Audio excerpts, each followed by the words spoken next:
पर चांद जटा में गंगा सर्फ शोभे गल हार में। सिर पर चांद जटा में गंगा सर्फ शोभे गल हार में। मुक्तिनाथ जय हो मुक्तेश्वर बाबा विराजै पुण्य नगर देवहार में। मुक्तिनाथ विराजै छै यौ पुण्य नगर देवहार में।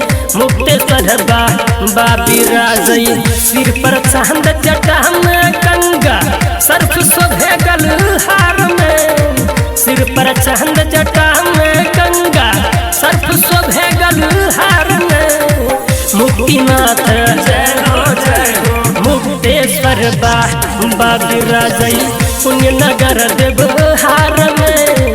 मुक्तेश्वर बाबा विराजै पुण्य नगर देवहार में। मुक्तिनाथ विराजै छै यौ।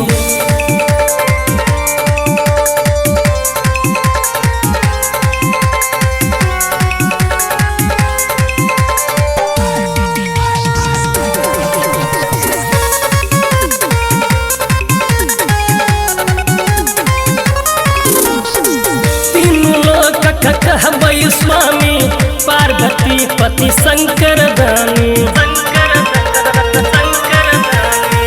आक धतुरा भोग लगाबै बम बम बम मुख शोभै बानी। क्षण में कष्ट मिटाबै छै यौ जे पहुँचल दरबार में। क्षण में कष्ट मिटाबै छै यौ जे पहुँचल दरबार में।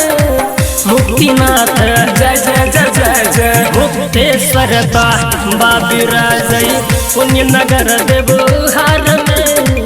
मुक्तेश्वर बाबा विराजै पुण्य नगर देवहार में। मुक्तिनाथ विराजै छै यौ।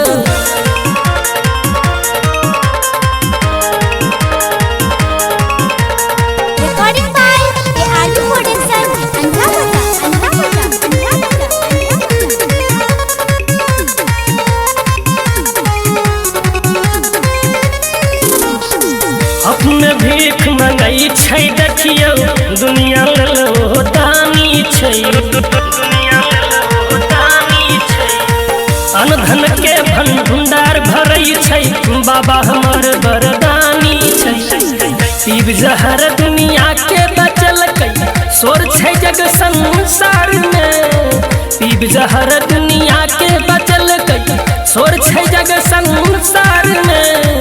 मुक्तिनाथ जय हो मुक्तेश्वर बाबा विराजै पुण्य नगर देवहार में। मुक्तिनाथ विराजै छै यौ पुण्य नगर देवहार में। मुक्तिनाथ विराजै छै।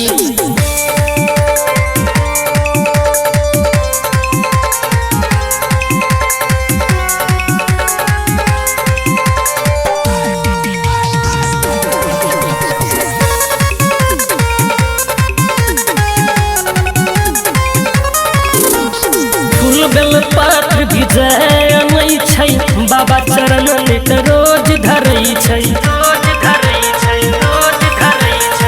दिन घूमे तई डमरू थारी रच रच दीपक भजन गबै छै। मगन में हम मिथिला सतक्रम बाबा के जयकार में।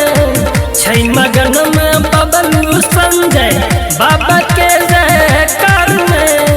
मुक्तिनाथ जय हो मुक्तेश्वर बाबा विराजै पुण्य नगर देवहार में।